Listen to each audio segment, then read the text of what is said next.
పఠింప శ్రేష్ఠ గ్రంథము బైబిల్, పఠింప శ్రేష్ఠ గ్రంథము బైబిల్. అనుదినం పఠించిన ప్రేమతోడ నడుపును, ఓ పఠింప శ్రేష్ఠ గ్రంథము బైబిల్.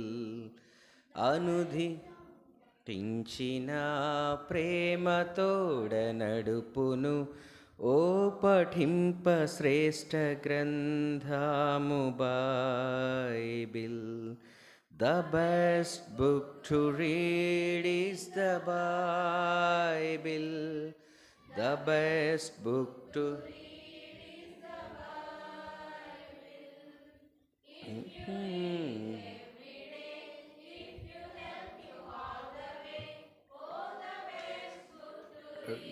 is the Bible.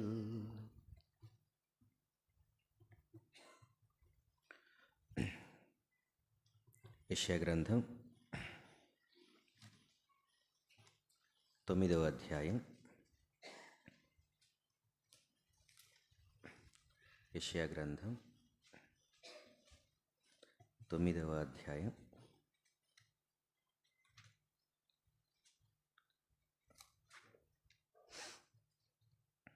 6వ వచనాన్ని చదువుదాం. అందరం కలిసి చదువుదాం. ఏలయనగా మనకు శిశువు పుట్టెను, మనకు కుమారుడు అనుగ్రహించబడెను.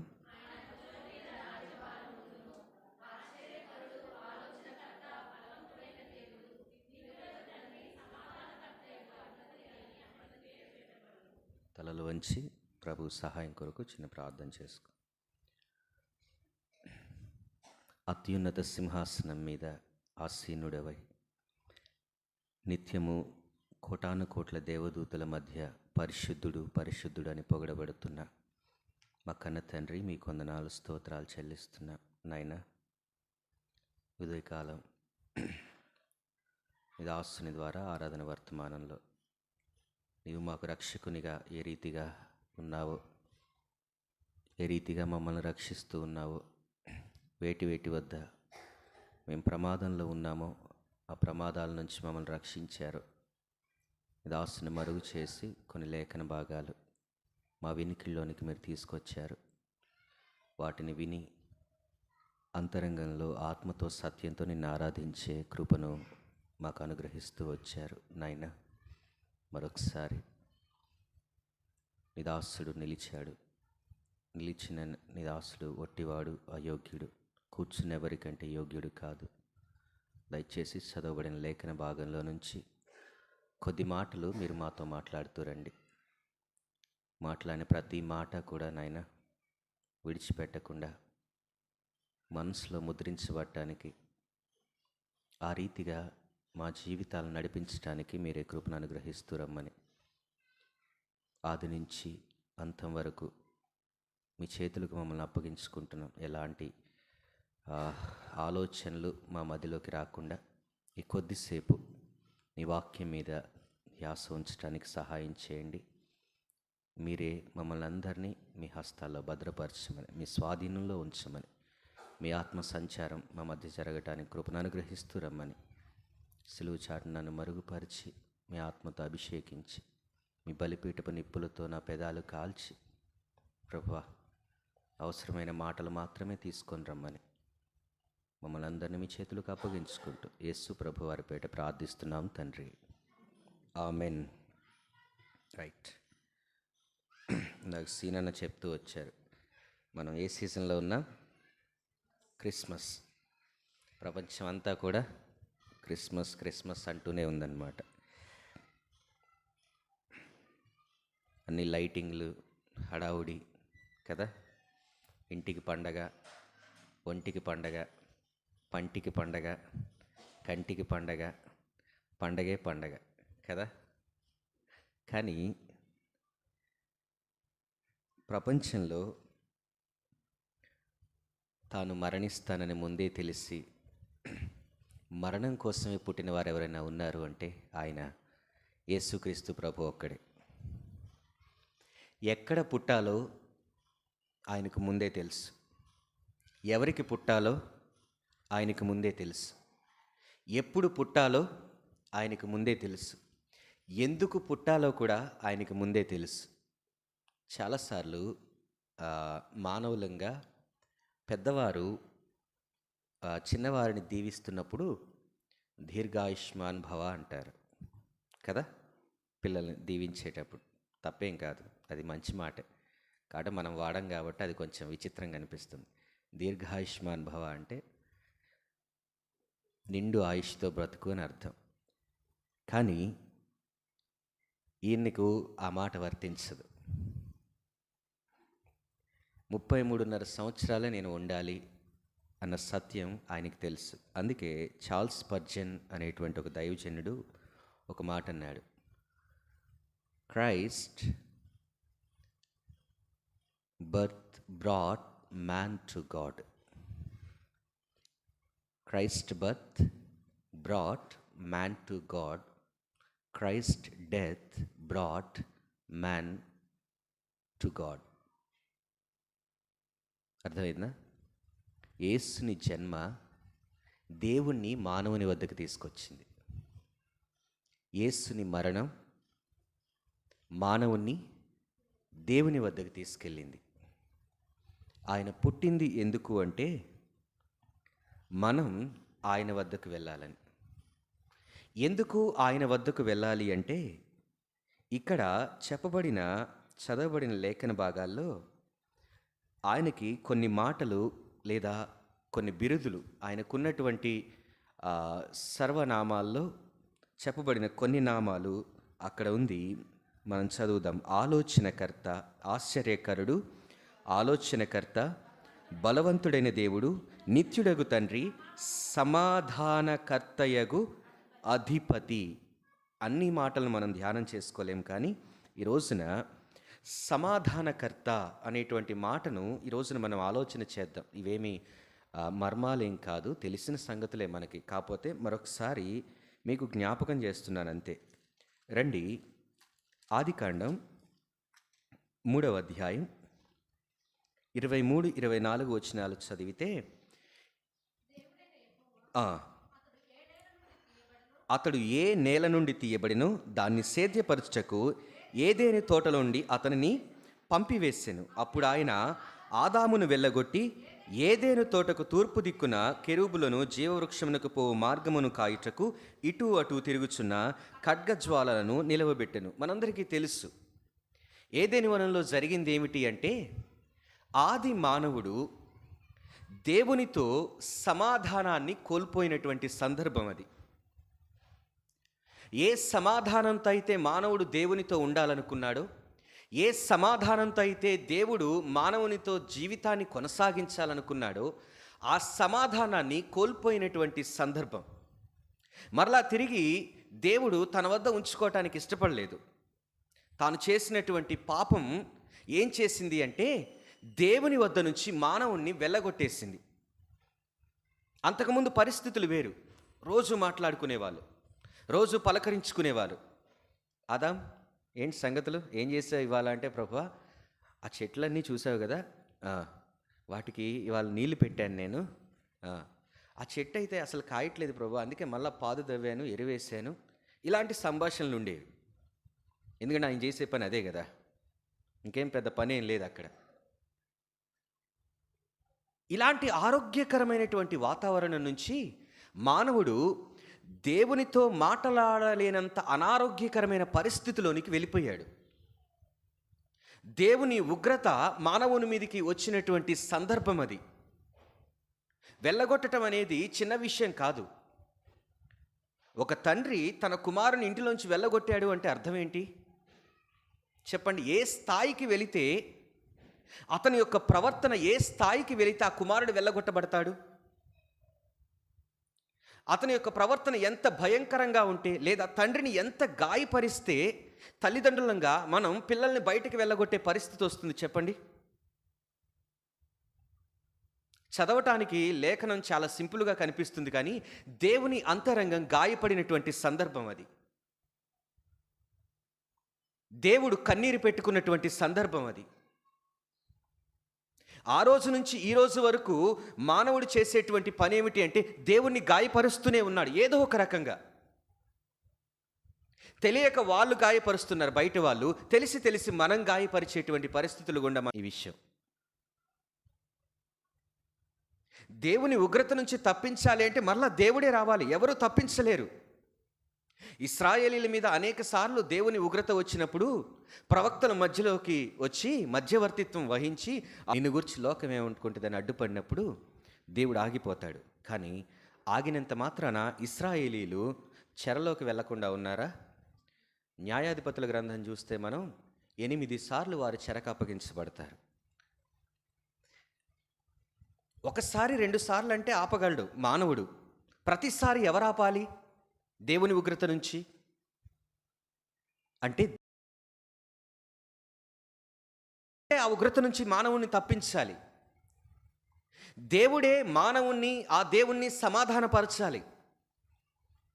అందుకే మీరు చూడండి, లూకా సువార్త 2వ అధ్యాయంలో ఒక మాట ఉంటుంది. ఏం రాస్తాడు? 14వ వచనం. లూకా సువార్త 2వ అధ్యాయం 14వ వచనం. సర్వోన్నతమైన స్థలములలో రిలేషన్షిప్ ఉండాలి. సమాధానం లేకపోతే ఆ రిలేషన్షిప్ సరిగా నడవదు. మీరు చూడండి, పాపకెళ్ళి చూస్తాడు, పెట్టం కూడా రాదు నీకు అంటాడు. కాఫీ పిల్లని తిడతా ఉంటాడు. తిట్టాల్సింది ఎవరు? ముందున్నామని. ఎందుకు మాట్లాడ్డు అంటే ఇద్దరి మధ్య మాటలు లేవు, సమాధానం లేదు, వాతావరణం అంత ఆరోగ్యకరంగా ఉండదు కదా. ఇంట్లో మాట్లాడుకోకపోతే సమాధానం అనేది చాలా ప్రాముఖ్యం మన జీవితాల్లో. ధనం లేకపోయినా బతకొచ్చు, తిండి లేకపోయినా బతకొచ్చు, ఏదో ఒకటి పచ్చడి వేసుకొని పంచభక్ష పరమాణాలు లేకపోయినా ఉన్నది తిని బతకొచ్చు. కానీ సమాధానం లేకపోతే జీవితాన్ని ఎలా ముందుకు తీసుకెళ్తాం? అన్ని గొడవలు, అభ్యంతరాలు, ఏడుపులు, కన్నీరు, వేదన, ఇదే కదా సమాధానం లేకపోతే జరిగేది. అందుకే హెబ్రీ గ్రంథకర్త రాస్తాడు, మీరు చూడండి 8వ అధ్యాయం 6వ వచనంలో ఇలా అంటాడు. హెబ్రీలకు రాసిన పత్రిక, ఈయన అయితే ఇప్పుడు మరి ఎక్కువైన వాగ్దానములను బట్టి నియమింపబడిన మరి ఎక్కువైన నిబంధనకు మధ్యవర్తి అయి ఉన్నాడు గనుక మరి శ్రేష్టమైన సేవకత్వం పొంది ఉన్నాడు. ఎందుకు మధ్యవర్తిత్వం వహించాడు ఆయన? ఎవరైనా మానవునికి దేవునికి మధ్యవర్తిగా వచ్చినటువంటి యేసు. ఎందుకు ఈ మధ్యవర్తిత్వం అంటే దేవునికి మానవునికి మధ్య సమాధానాన్ని కుదర్చాలి. ఆ మధ్యవర్తిత్వం లేకపోతే దేవునితో మాట్లాడటానికి మానవునికి ఉన్నటువంటి ఆ యొక్క సాధనం ఏది? అందుకే అంటాడు, మీకు ఎలాగో ప్రార్థన చేయాలో మీకు తెలియదు, మీ పక్షాన ఆత్మ తానే. అంటే ప్రార్థనే చేయటం చేతగాని మనకు దేవునితో మాట్లాడటం, దేవునితో సహవాసం చేయటం, దేవునితో తిరిగి మరలా కలవటం అనేది ఎలా సాధ్యమవుతుంది?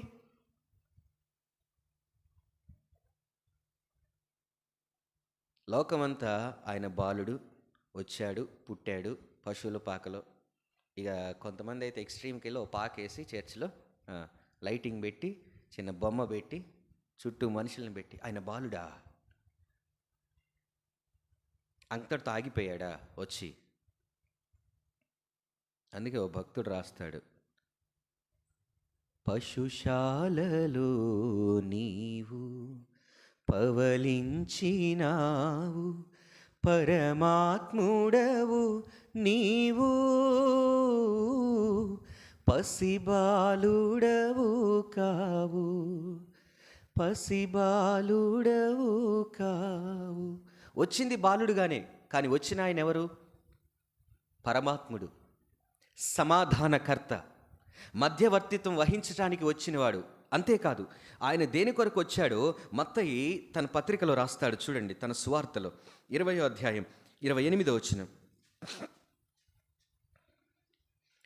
అలాగే మనుష్య కుమారుడు పరిచారము చేయుటకు రాలేదు కానీ చేయించుకొనుటకు రాలేదు గాని పరిచారము చేయుటకును, అనేకులకు ప్రతిగా విమోచన క్రయధనముగా తన ప్రాణమిచ్చుటకును.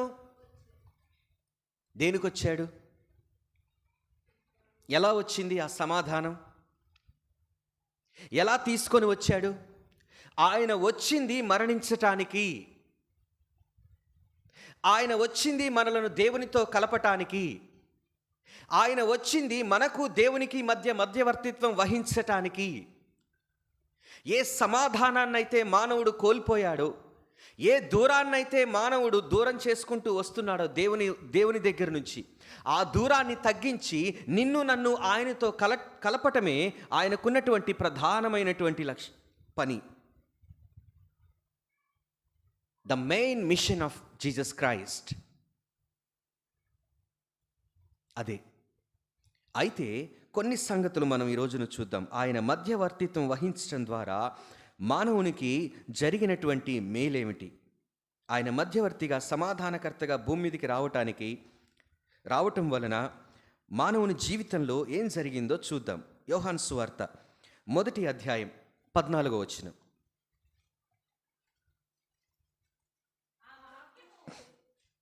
ఆ వాక్యము శరీరధారి అయి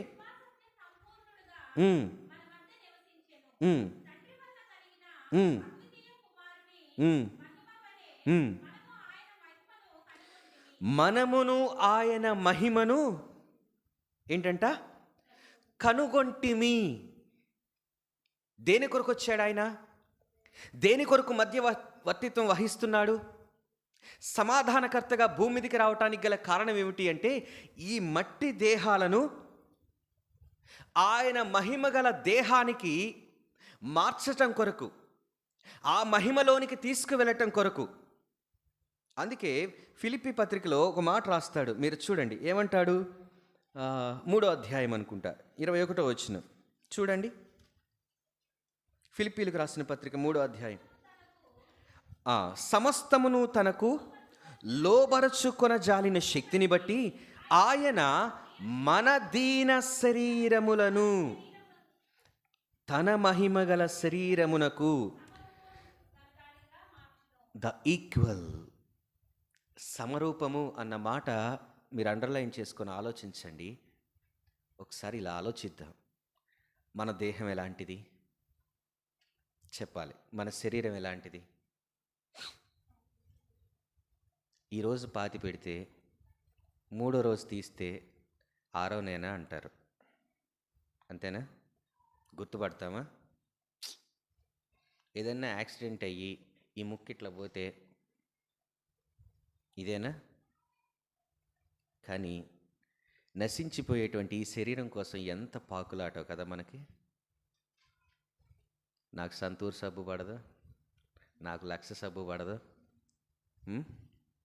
సబ్బు కోసం గొడవలు. ఇద్దేమ్మంటే అది తెచ్చామంటది. మాయిశ్చరైజర్ అయిపోయి ఎన్ని రోజులైంది? నిజమే, గొడవలు పెట్టుకున్న భార్యాభర్తలు నాకు తెలుసు. బాత్రూంలోకి వెళ్తే అరగంట, రుద్దిందే రుద్ది, తోమిందే తోమి. ఎంత ప్రేమిస్తామో కదా ఈ శరీరాన్ని. కానీ ఈ శరీరం మీరు ఆలోచించండి, ఎంతకాలం ఉంటుంది నీతో? అంతేకాదు, ఈ శరీరంలో నివసించేవేమేంటి? శరీరాశ, నేత్రాశ, జీవపు. దేన్ని కోరుకుంటుంది? ఈ శరీరం నిత్యం కోరుకునేది ఏమిటి? 1.5 2 గంటలు వింటాం. ఇంటికి వెళ్ళగానే మరలా మారిపోతూనే ఉంటాయి పరిస్థితులు. మాటలు మారిపోతాయి, తలంపులు మారిపోతాయి, పరిస్థితులు మారిపోతాయి. ఇక్కడ తీసుకున్నటువంటి ఈ నిర్ణయాలు బయటికి వెళ్ళిన తర్వాత మనం నిలబడలేం. అది మన శరీరానికి ఉన్న బలం, మనకున్నటువంటి శక్తి. ఇలాంటి బలహీనమైనటువంటి ఈ శరీరాన్ని ఎలా మారుస్తాడంట ఆయన? మహిమను తెచ్చి సమరూపము అంటే ఆయనతో పాటుగా ఆయన దేహం ఎలా ఉందో మన దేహాన్ని అలా చేస్తాడు.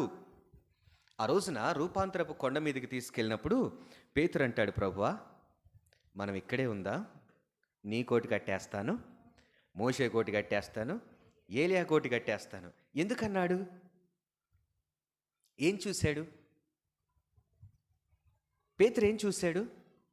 పేతురు, యాకోబు, యోహాన్లు ఏం చూశారు?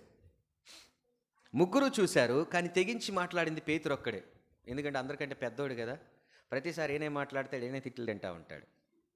అయ్యో నీకు అస్సలు జరగకూడదు, నీకు అసలు ఇది ఎవడు చేయకూడదు, అసలు వాడెవడు నీకు చేయటాక అది ఇది అంటా అంటే, సాతాను కొంచెం వెనక్కి వెళ్తావా అంటాడు. ప్రతిసారి తిట్లు తింటా ఉంటాడు. ఆ మహిమను చూసేసరికి పేతురులో వచ్చిన ఆలోచన ఏంటంటే, ఇక్కడే ఉంటే మనం కూడా ఎట్లయిపోతాం? ఆయన మహిమలో ఉంటాం. పేతురేం తప్పుగా ఆలోచించలేదు. శరీరంలో ఉన్నాడు కదా, ఎవరికైనా ఉంటుంది. మంచిగా డూప్లెక్స్ బిల్డింగ్లోకి వెళ్ళి, ఇప్పుడు మనం ఉన్న ఇల్లు కాదు, అంబానీ ఇంటికో మోదీ ఇంటికో ఎవరింటికన్నా వెళ్ళామనుకోండి, అట్లా ఉన్నత స్థాయిలో ఉన్న వారింటికి ఏమనిపిస్తుంది మనకి? అబ్బా ఇలాంటి ఎక్కడుంటే, దీని మీద పడుకుంటే, దీని మీద కూర్చుంటే, ఈ టేబుల్ మీద కూర్చొని తింటే ఆ వెండి పళ్ళెం, వెండి గ్లాసు కదా అనిపిస్తుందా లేదా? అంటే ఒక ఉన్నతమైన స్థితిని చూసినప్పుడు మానవుడు దేన్ని కోరుకుంటాడు అంటే ఆ స్థితిని కోరుకుంటాడు. పేతురు అదే కోరుకున్నాడు. కానీ ఎలా వస్తుంది అది? ఎలా వస్తుంది? ఆయన మారిస్తే వస్తుంది. మనం మారిస్తే, మనం కోరుకుంటే వచ్చేది కాదది. ఆయన మారవాలి, ఆయన చేయాలి. కారణం ఏంటి అంటే ఆ స్థితికి వెళ్ళటానికి నీకు దేవునికి మధ్య ఏమి లేదు, సమాధానం లేదు. మధ్యవర్తిగా ఆయన చేయవలసినటువంటి పని అది. అందుకే ఆయన భూమి మీదకి మానవునిగా రావటం జరిగింది. అందుకే ఆయన ఎవ్వరూ పుట్టని విధంగా ఆయన పుట్టాల్సి వచ్చింది. పశువుల పాకలో పుట్టాడని మనం అనుకుంటాం. అసలు ఆయన ఎక్కడ పుట్టాడో కూడా రాయబడలే. ఎక్కడో పుట్టాడు, ఎవరో స్థలమే లేదు. ఆ తల్లి ఎక్కడ కన్నదో, ఏ పొదను చాటు చేసుకుందో తెలియదు. పుట్టిన తర్వాత ఇల్లు తిరుగుతూ ఉంటే ఒకడు ఇచ్చాడు పశువుల పాక, ఇక్కడ ఉండండి అని. అందుకే మత్తయ్య గారు రాస్తారు 8వ అధ్యాయం 20వ వచనంలో ఏమంటారు? యేసు ప్రభు అన్నమాట, నక్కలకు బొరియలు, ఆకాశ పక్షులకు గూళ్ళు నివాసములున్నాయి, కానీ మనుష్య కుమారునికి తలవాల్చుకొనుటకైనను ఏం లేదు, ఆయనకి స్థలం లేదు. ఇలాంటి స్థితిలో ఆయన ఎందుకు పుట్టాల్సి వచ్చింది అంటే మన దేహాలను, మన శరీరాలను, మన జీవితాలను ఆ మహిమకు చేర్చటం కొరకు. అందుకే ఆ వాక్యము శరీరధారి అయి కృపాసత్య సంపూర్ణిగా మన మధ్య నివాసం చేసింది. ఆయన జన్మలో ఉన్నటువంటి, మధ్యవర్తిత్వంలో ఉన్నటువంటి ఒక సంగతి ఏమిటి అంటే ఈ మట్టి శరీరాలు మహిమకు చేర్చబడటం. ఇది మొదటిది. రెండవది చూడండి, ఎఫెసీయులకు రాసిన పత్రిక. చాలా కొద్దిసేపే చెప్పుకుందాం, ఎందుకంటే సాయంత్రం మనకి చాలా పనులు ఉన్నాయి, ఇంటికి వెళ్ళాలి మరలా తిరిగి. కాబట్టి త్వరగా ముగించుకుందాం. ఈ వచనాలు మీరు ఇంటికి వెళ్ళిన తర్వాత ఇంకా లోతుగా ధ్యానం చేయండి. ఎఫెసీయులకు రాసిన పత్రిక 2వ అధ్యాయం 12వ వచనం. ఆ కాలమందు ఇశ్రాయేలుతో సహపౌరులు కాక పరదేశులను, వాగ్దాన నిబంధనలు లేని పరజనులను, నిరీక్షణ లేని వారును, లోకమందు దేవుడు లేని వారనే ఉండి క్రీస్తుకు దూరస్థులయుంటురని మీకు.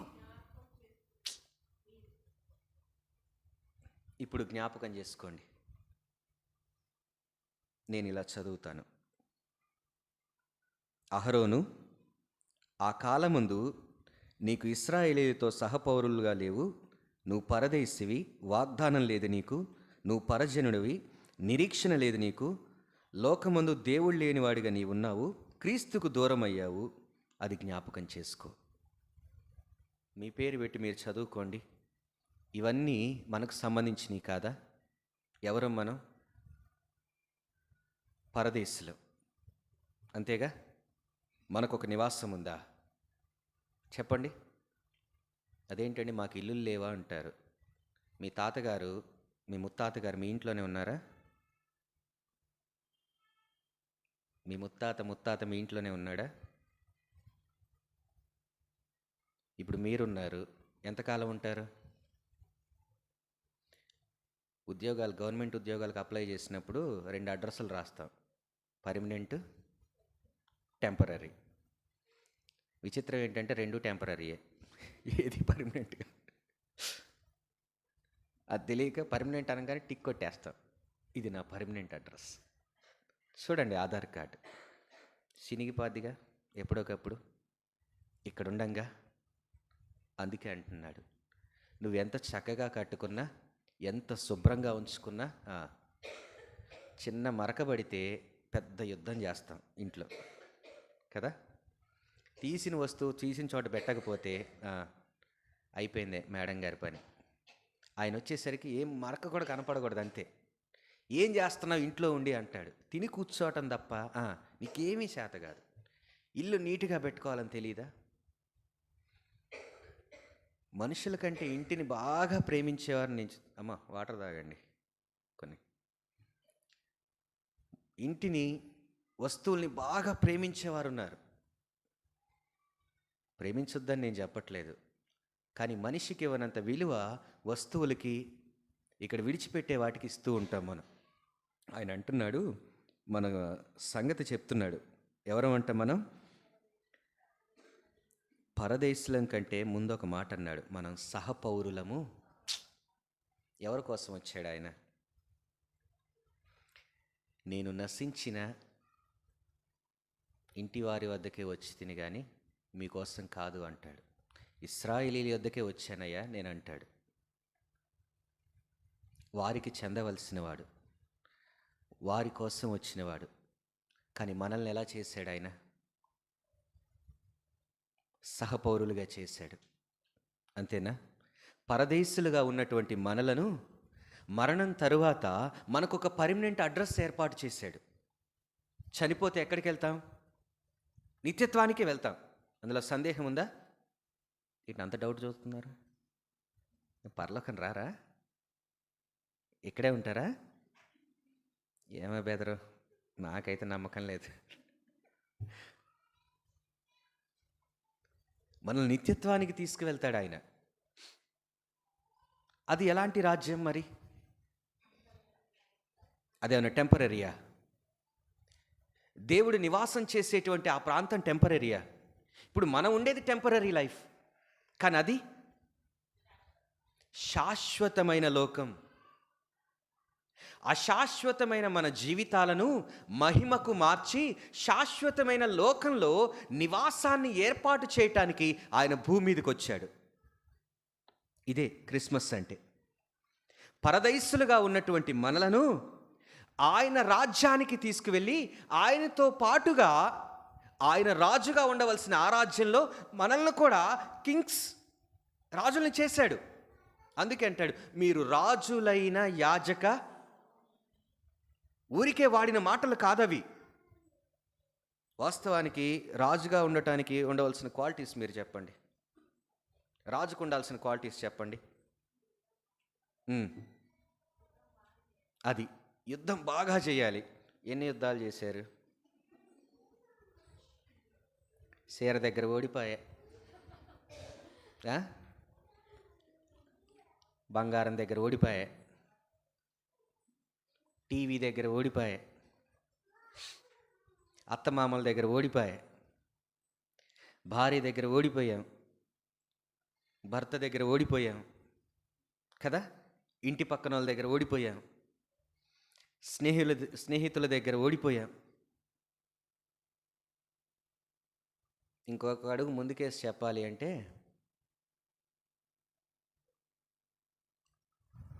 వద్దులేండి ఆ మాటలు. మనకు తెలుసుగా ఎక్కడ ఓడిపోయాము. ఇన్ని ఓటముల మధ్యలో నిన్నెవడరా రాజుకి చేసేది చెప్పు.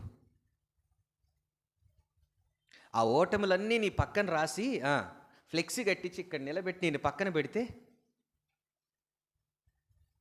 కిరీటం పెడతాడా? మరి ఎలా రాజయ్యా?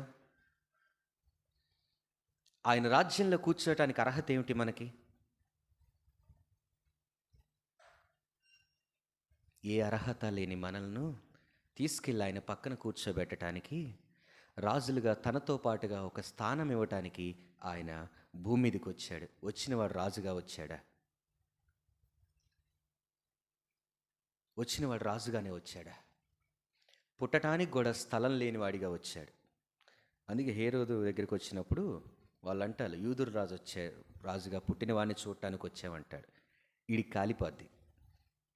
నేను రాజును కదా, ఇంకొక రాజు ఎవరు? లేఖనాలు ఆయన్ని రాజు అని చెప్తున్నాయి. వీళ్ళు ఎత్తుక్కుంటూ రాజప్రస్థానానికి వెళ్ళారు. రాజు ఎక్కడ పుట్టాలి? రాజ్యంలోనే పుట్టాలి, రాజు ఇంట్లోనే పుట్టాలి కదా. ఎవడన్నా పశువుల పాకలో ఉన్నాడని అనుకుంటాడా? అందుకే సరాసరి అక్కడికి వెళ్ళిపోయారు. తర్వాత మళ్ళా దేవుడు తీసుకొచ్చి పశువుల పాకలో పెడతాడు.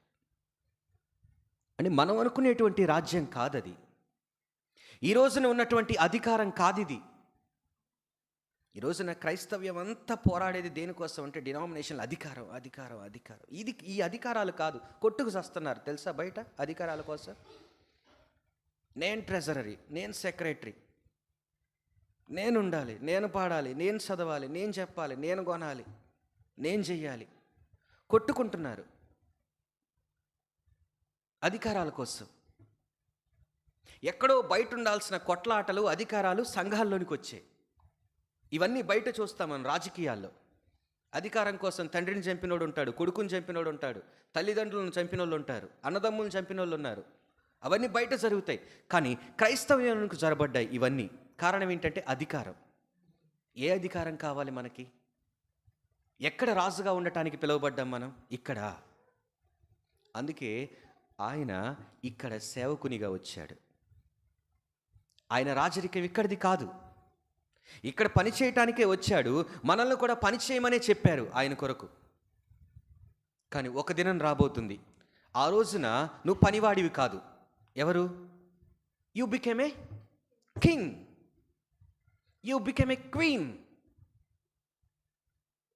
ఆయన రాజ్యంలో అలా ఉంటాం మనం. పనివారంగా ఉంచడు ఆయన. అందుకే తన శిష్యులతో చెప్తాడు, మిమ్మల్ని దాసులని పిలవక స్నేహితులు అంటున్నాను. You are my friends. మీరు నా స్నేహితులు, నా కుమారులు, నా కుమార్తెలు. ఎన్ని మాటలు చెప్పాడు ఆయన. దానికోసం ఆయన భూమి మీదికి రావటం జరిగింది. అంతేకాదు, కింద మాట ఉంది చూడండి, వాగ్దాన నిబంధనలు లేని పరజనులు. ఏమిచ్చాడు మనకి? వాగ్దానం లేనటువంటి మనలకు ఆయన తన వాగ్దానాన్ని ఇచ్చాడు. క్రొత్త నిబంధన వాగ్దానాన్ని మన కొరకు ఇచ్చినవాడు. We are not a Jewish people, we are not Israelites.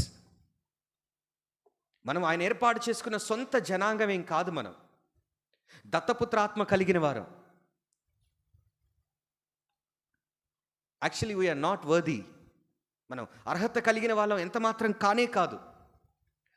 ఎప్పటికీ వాళ్ళతో మనం ఈక్వల్ అవ్వలేం. కానీ ఆయన మనకొక రాజ్యాన్ని ఇచ్చాడు. ఆయనతో పాటు మనకొక నివాసాన్ని ఇచ్చాడు. అంతేకాదు, నిబంధన లేకుండా, వాగ్దానం లేకుండా తిరిగే మనకు ఆయన ఒక వాగ్దానాన్ని ఇచ్చాడు. అంతేకాదు, నిరీక్షణ లేని వారికి ఏంటి మన హోప్? చెప్పండి, ఏ హోప్ ఉందని? ఆత్మహత్య చేసుకోవటానికి ప్రయత్నించిన ఒక వ్యక్తిని వాడు బతికి బయటపడ్డ తర్వాత వెళ్ళి మీరు ఇంటర్వ్యూ చేయండి. వాడు ఏమంటాడు? ఎందుకురా అబ్బాయి, టేస్ట్ చూద్దామని తాగేవట్రా పురుగుల మందు అన్నావు అనుకో, అది కాదు బెదరు, ఇంకా నాకు ఏ ఆశలు లేవు, ఎటు చూసినా ఏం కనపడలేదు, నిరీక్షణ లేదు, ఎలా అంటే ఆధారం లేదు బెదరు, ఇంకా సా ఒకటే దిక్కు అనుకున్నా. ఇదే చెప్తాడు. వాడికున్న సమస్యలు మనకు లేవా? వాడికున్న కన్నీరు మనకు లేదా? వాడికున్న ఇబ్బందులు మనకు లేవా? వాళ్ళకున్న పరిస్థితులు మనకు లేవా? కానీ మనకేముంది? హోప్. అప్పుడప్పుడు కోపం వస్తే భర్త అంటాడు భార్యని, నేను లేకపోతే నీకు దిక్కు లేదు. దిక్కు లేదు అంటే నిన్ను చూసేటోడు లేడు, నీకు అసలు ఆధారం లేదు, నీకు నిరీక్షణే లేదని. చెప్పండి ఆ మాట అంటే ఈసారి. నీకన్నా గొప్పగా చూసేటోడు ఒకడు ఉన్నాడని చెప్పండి, ఆయన గుండె పగిలిపోద్ది. నా దేవుడు.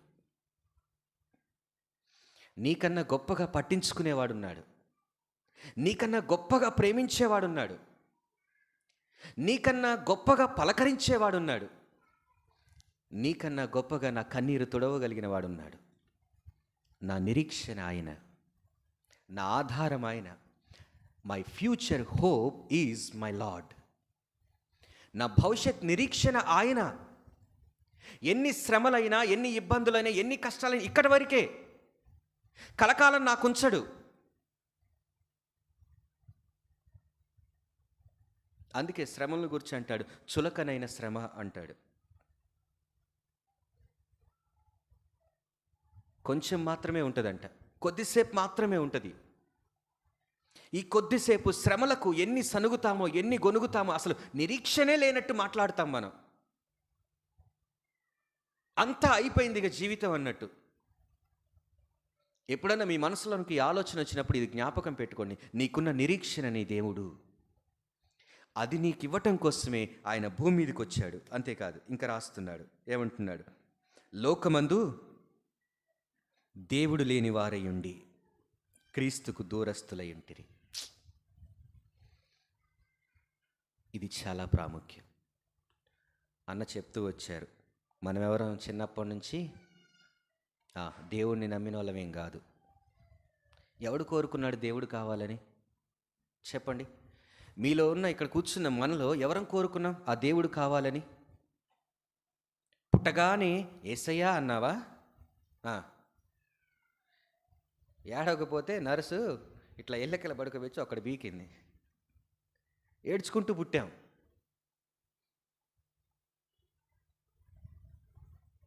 ఆ ఏడ్చుకుంటూ మరలా ఆ సమాధిలోకి దిగకూడదనే కదా ఆయన వచ్చింది. ఆయన దేవుడుగా లేకపోతే, అందుకే అంటాడు దేవుడుగా గల జనులు ధన్యులు అని. యెహోవా దేవుడుగా గల జనులు. ఎందుకు ఈ ధన్యత? ఎలా వచ్చింది మానవునికి? ఎవరిచ్చారు?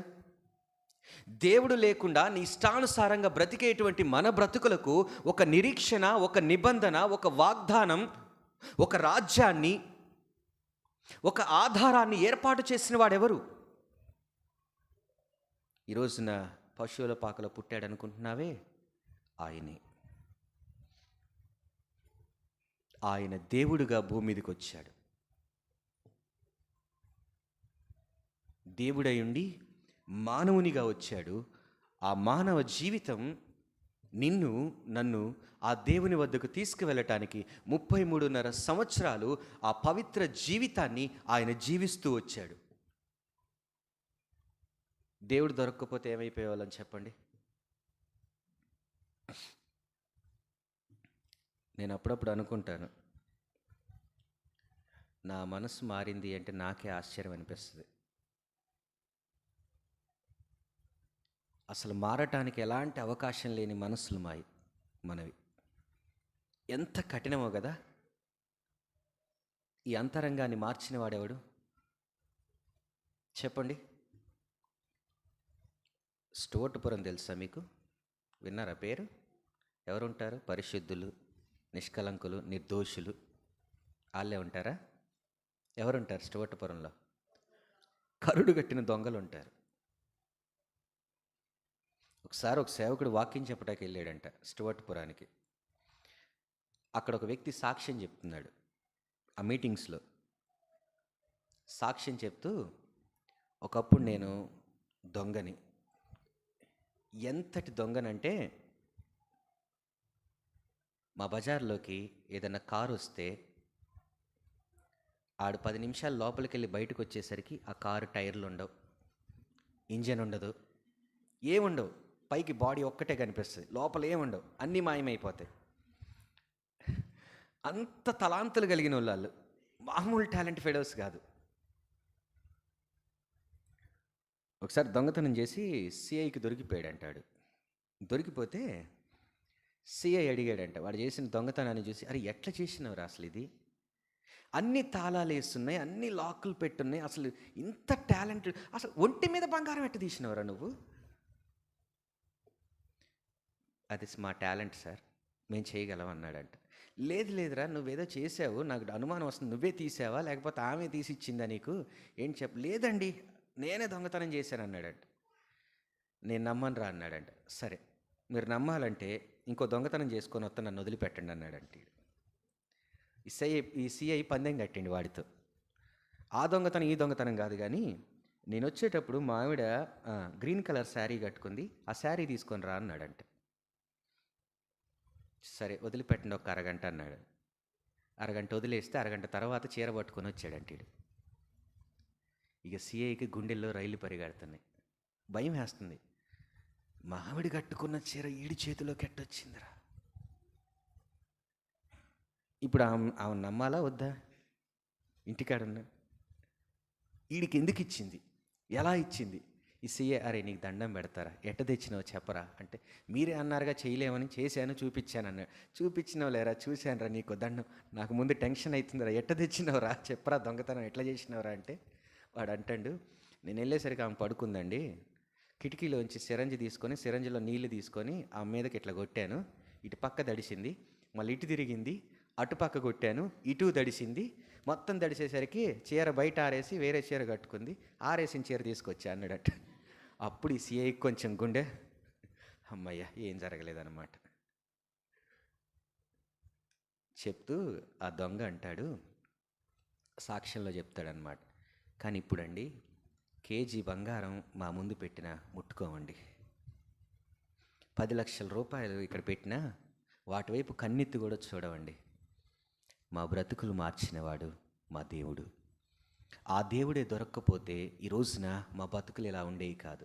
ఈ రోజున ఆ ఊరికి పెట్టిన పేరేంటో తెలుసా? సువార్తపురం. స్టోటపురం అనరు దాన్ని, సువార్తపురం అంటారు. ఎవడు మార్చాడు? ఈ దేవుడు మార్చాడు. ఈ దేవుడే గనక మనకు దొరకకపోతే మన వ్యక్తిగత జీవితాలు మనకు తెలియదా అండి? ఎలా మాట్లాడేవాళ్ళం, ఎలా ఉండేవాళ్ళం, ఎలా తిరిగేవాళ్ళం, ఎలా బ్రతికేవారం, ఎన్ని ఆలోచనల లోపల. మంచిదేనా అసలు ఇది? ఈ హృదయం మంచిదేనా? దేవుని వాక్యం చెప్తుందిగా, అన్నిటికంటే మోసకరమైనది ఘోరమైన వ్యాధి. ఈ భూమి మీద ఉన్న క్యాన్సర్, హెచ్ఐవి, ఇంకా ఏవైతే ప్రమాదకరమైనటువంటి వ్యాధులు ఉన్నాయో వీటన్నిటికంటే మించిన వ్యాధి కలిగింది ఏదైనా ఉంది అంటే హృదయం.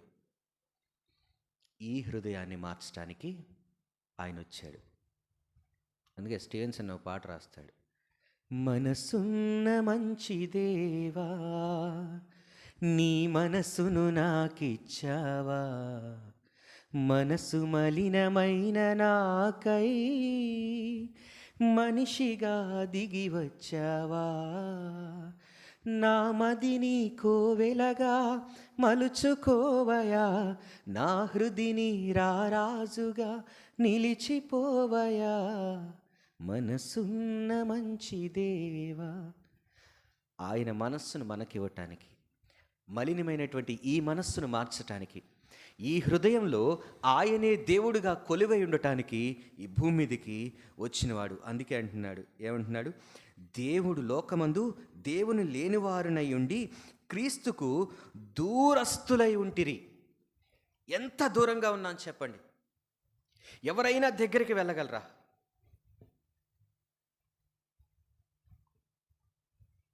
ఎలాంటి వ్యక్తిత్వం కలిగిన వారు ఆయన? ఎంత దూరంగా ఉన్నా. ఆయన ఎక్కడో నిత్యత్వంలో ఉన్నాడు, మనం భూమి మీద ఉన్నాం. ఎంత దూరాన్ని తగ్గించాడు? ఆయన కుమారునిగా మనందరికీ అనుగ్రహించబడటం ద్వారా ఎంత దూరం తగ్గింది ఆయన, ఎంత సమీపంగా వచ్చా. నాకు అనిపిస్తుంది, ఇక్కడ నిలబడటానికి నేను అర్హున్నా, ఐఎమ్ నాట్ వర్ది, కానీ ఎక్కడికి తీసుకొచ్చాడు? ఆయన లేఖనాన్ని మన చేతుల్లో ఉంచి ఈ రోజున మనం ఆరాధిస్తూ ఉంటే మన ఆరాధనను అంగీకరించేంతటి దగ్గరగా వచ్చాం మనం.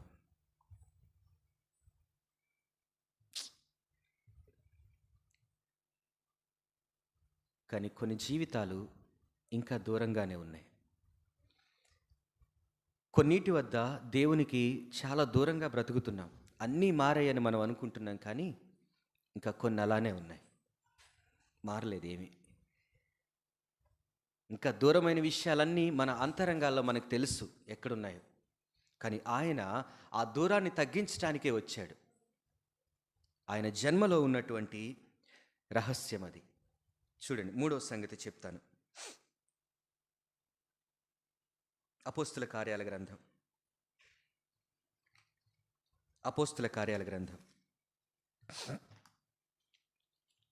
26వ అధ్యాయం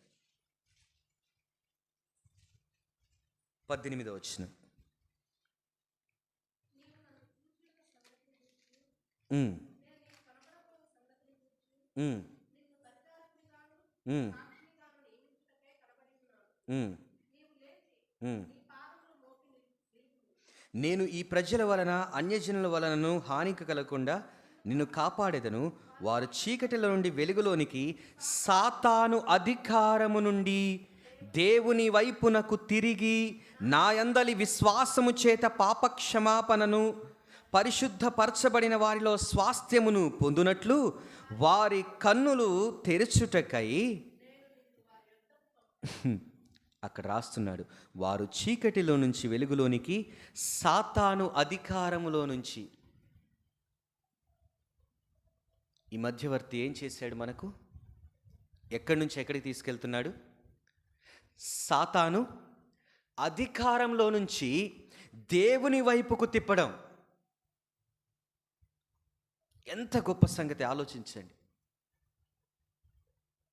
Once upon a time we are under the satanic government.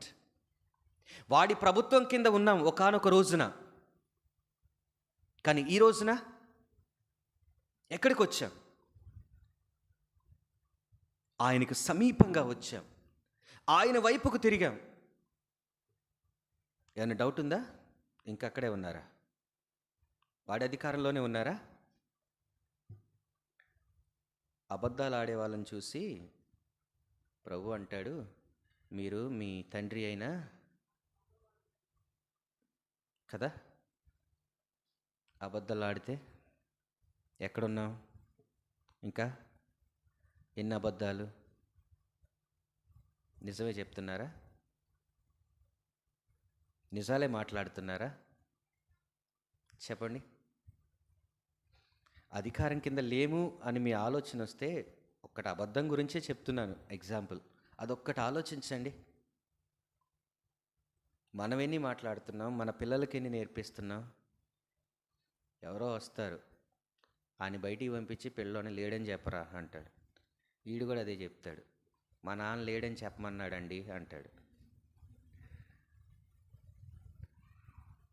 ఉంచుకొని కూడా లేదు అంటాం కదా. చేయగలిగి కూడా చేయలేము అంటాం. బ్రదర్ వస్తారా సువార్తకి అంటే, లేదన్నా కొంచెం బిజీ ఉన్నాను. ఏం బిజీ? తెచ్చింది వండుకోవటం, తినటం, కూర్చొని మంచిగా ఆ బిగ్ బాస్ మళ్ళీ వేస్తాడుగా, రాత్రి మిస్ అయింది చూడాలిగా మళ్ళీ ఆదివారం. లేకపోతే ఆ ఫోన్ పట్టుకొని కూర్చుంటాం.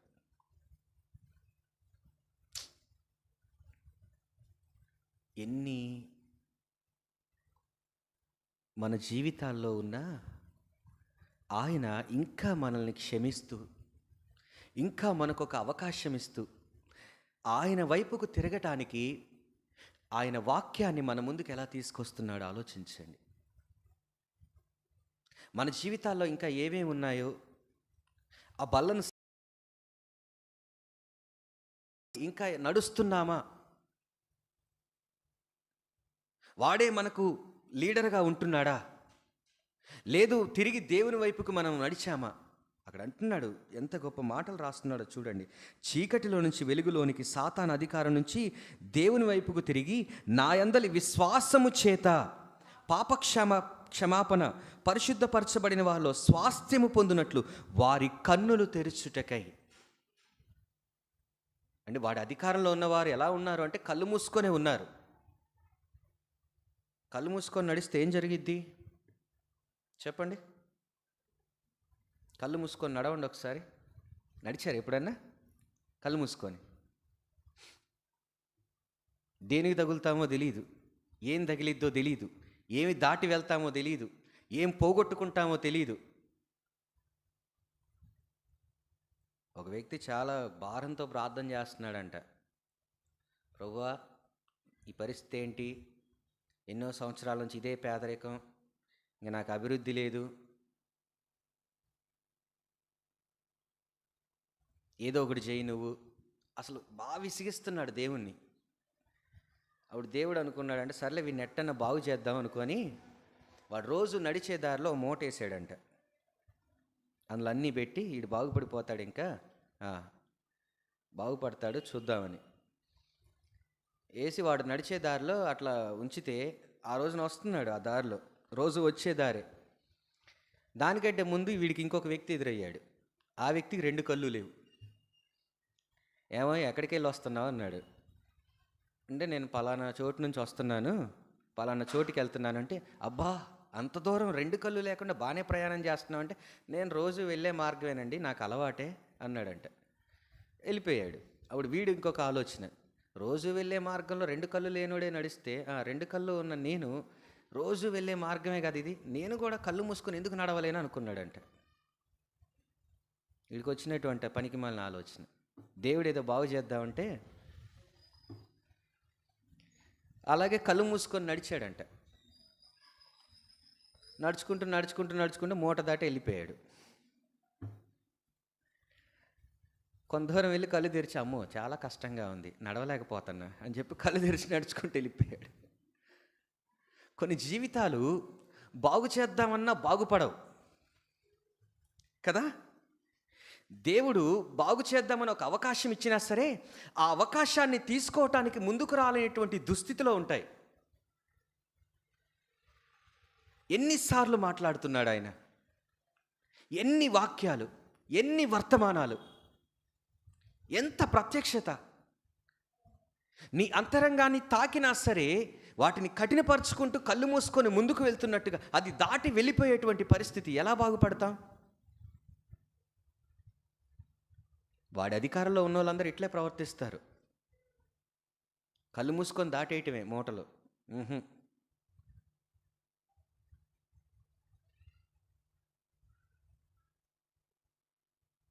ఆయన వాడి అధికారం నుంచి ఎక్కడికి మార్చాడంటే మనల్ని, చెప్పండి? దేవుని వైపునకు తిప్పటం, దేవుని వైపునకు తిప్పటం. చివరిగా ఒకటి చెప్పి నేను ముగిస్తాను. చూడండి, రోమీలకు రాసిన పత్రిక 8వ అధ్యాయం.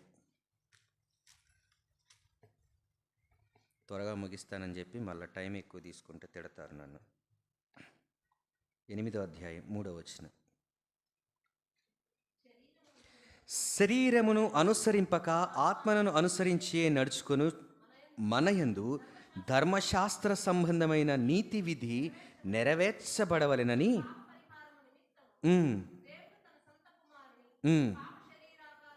పంపి 5 శరీరానుసారులు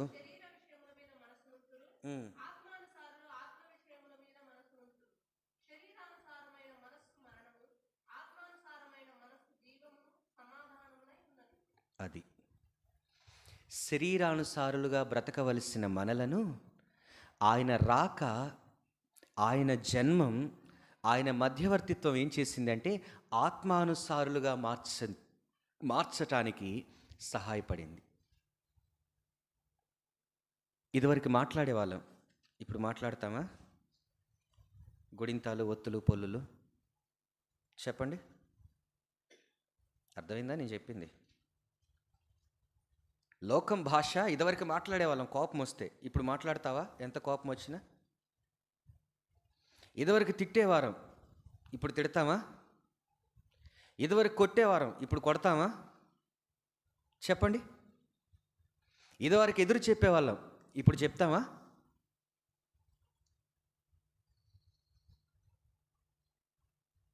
శరీరసారులుగా ఉన్నప్పుడు ఎన్ని కోరుకున్నాం మనం? చూసిందల్లా మందే కదా. కానీ ఈ రోజున ఉన్నదానితో సంతృప్తి చెందేటువంటి మనస్సు ఎలా వచ్చింది? నా భర్తని ఇబ్బంది పెట్టకూడదు, నా భార్యని ఇబ్బంది పెట్టకూడదు, నా చుట్టుపక్కల వాళ్ళని ఇబ్బంది పెట్టకూడదు, నా స్నేహితుల్ని ఇబ్బంది పెట్టకూడదు నా మాటలతో. ఈ మనస్సు ఎలా వచ్చింది?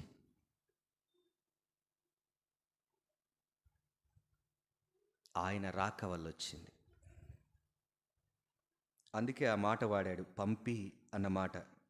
తన సొంత కుమారుని పాప శరీరాకారముతో ఈ పాపపు జీవితాలను మార్చడం కోసం ఆయన పాప శరీరాకారాన్ని దాల్చినటువంటి దేవుడు ఆయన. అందుకోసం వచ్చాడు ఆయన. ఇంకా కిందకు వస్తే రాస్తాడు 9లో, దేవుని ఆత్మ మీలో నివసించి ఉన్న ఎడల మీరు ఆత్మ స్వభావము గలవారే గాని శరీర స్వభావము కాదు. ఎవడైనను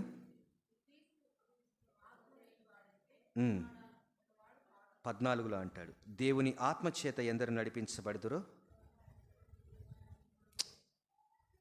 పౌలు తనను గూర్చి సాక్ష్యమిస్తూ అంటాడు, మునుపు నేను దూరస్తుడను, హింసకుడను, దూషకుడను, హానికరుడను.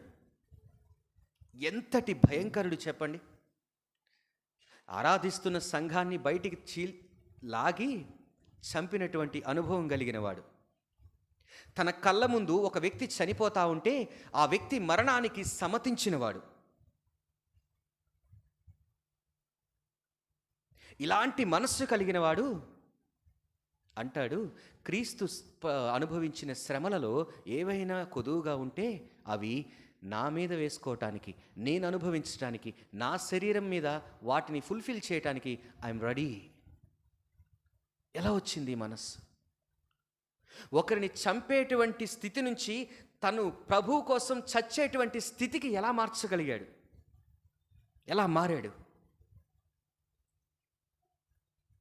ఆయన రాక. ఇదే శరీరానుసారమైన మనసుతో బయలుదేరాడు తాకీదులు పట్టుకొని.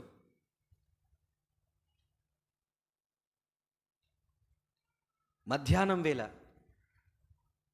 సూర్యుని కంటే ప్రకాశించినటువంటి ఒక వెలుగు తనను దర్శించినప్పుడు అంటాడు, ఎవరు నువ్వు అని. అప్పుడు ఆయన మాట్లాడటం ప్రారంభిస్తాడు, నువ్వు హింసిస్తున్న యేసుని. అక్కడే పడిపోయాడు. ప్రభువు పాదాల వద్ద పడ్డాడు. తన జీవితాన్ని మార్చుకున్నాడు. చంపటానికి బయలుదేరిన వాడు క్రీస్తు కొరకు చావటానికి తన జీవితాన్ని మలుపు తిప్పుకున్నాడు.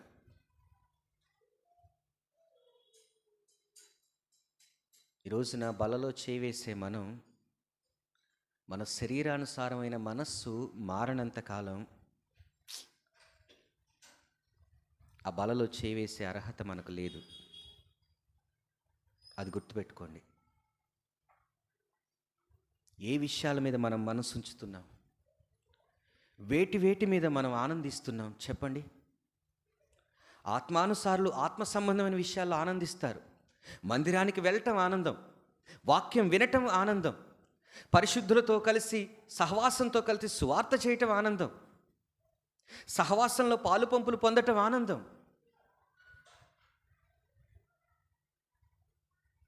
కానీ ఈ రోజున క్రైస్తవ్యం అంతా లోకానుసారమైనటువంటి ఆనందంలో మునిగి తేలుతుంది.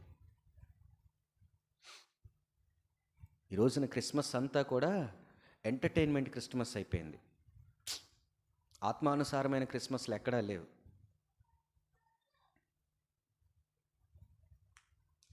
ఒక కార్యక్రమం చేస్తున్నాము అంటే అది ప్రయోజనకరంగా ఆత్మ సంబంధంగా ఉండాలి అన్న ఆలోచన ఎవరికీ లేదు.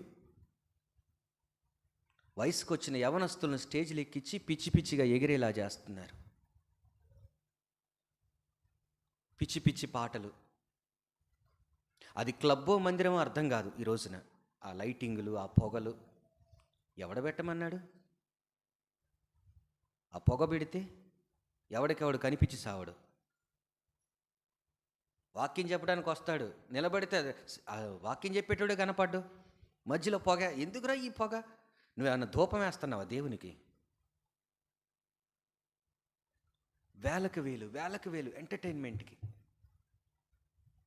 ఎన్ని లక్షలు ఖర్చు పెడుతున్నారు.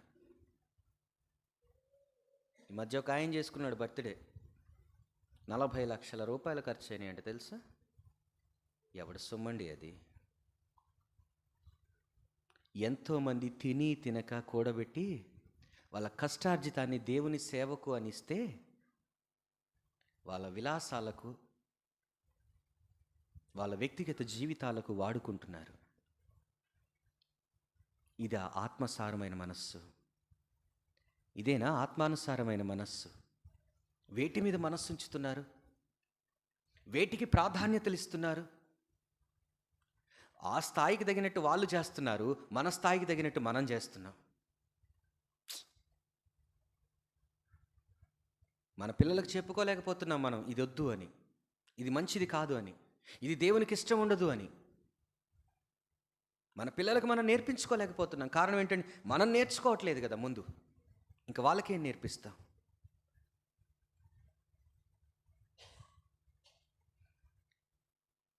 చెప్పండి. దేని కొరకు ఆయన మధ్యవర్తిత్వం వహిస్తున్నాడు? సమాధానకర్తగా భూమి మీదకి ఎందుకు కొరకు వచ్చాడు? నెంబర్ 1, ఈ మట్టి దేహాలను మహిమకు మార్చటం కోసం. నెంబర్ 2, పరదేశులుగా ఉన్నటువంటి మనలను ఆయన తన రాజ్య నివాసులుగా చేసి తనతో పాటుగా రాజులు అనేటువంటి ఆ గొప్ప బిరుదును మనకిచ్చి తనతో పాటుగా పరిపాలించేటువంటి, ఎన్నటికీ నశించిపోయినటువంటి, నిత్యము నిలిచేటువంటి ఆ రాజ్య నివాసులుగా చేస్తూ వచ్చాడు. అండ్ నెంబర్ 3, అపవాది అధికారం నుంచి దేవుని వైపుకు మనల్ని తిప్పటానికి ఆయన భూమి మీదికి వచ్చినవాడు. నెంబర్ 4, శరీరానుసారమైన మనస్సును ఆత్మానుసారంగా మలిచి ఆయన్ని ఆత్మతో సత్యంతో ఆరాధించే పిల్లలుగా ఈ రోజున మనల్ని ఆయన చేశాడు. క్రిస్మస్ అంటే మార్పు, మారటం. ఈ సీజన్లోనే ఉన్నాం. ఈవినింగ్ కూడా మనం సెమీ క్రిస్మస్ చేసుకుంటాం. మనం మారకుండా బయట వాళ్ళకి ఏం చెప్తాం, ఏం చేస్తాం? వాళ్ళను మారండి అనే అధికారం కూడా మనకు లేదు. వాళ్ళను సమీపించేటప్పుడు వ్యక్తిగతంగా మనల్ని మనం పరిశీలన చేసుకుందాం. మోకరించండి.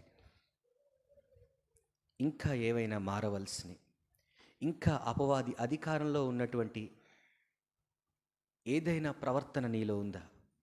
దేవుణ్ణి దుఃఖపెట్టేది, దేవుణ్ణి బాధ పెట్టేది, దేవునికి ఆయాసకరంగా ఉండేది, దేవునికి ఇష్టం లేని ప్రవర్తన ఏదైనా ఉంటే, ఇంకా ఏ శరీరానుసారమైన మనస్సు నీలో ఉందో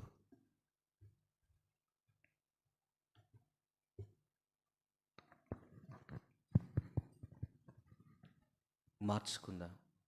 బలను సమీపించేటప్పుడు యోగ్యంగా బలలో చేయవేద్దాం.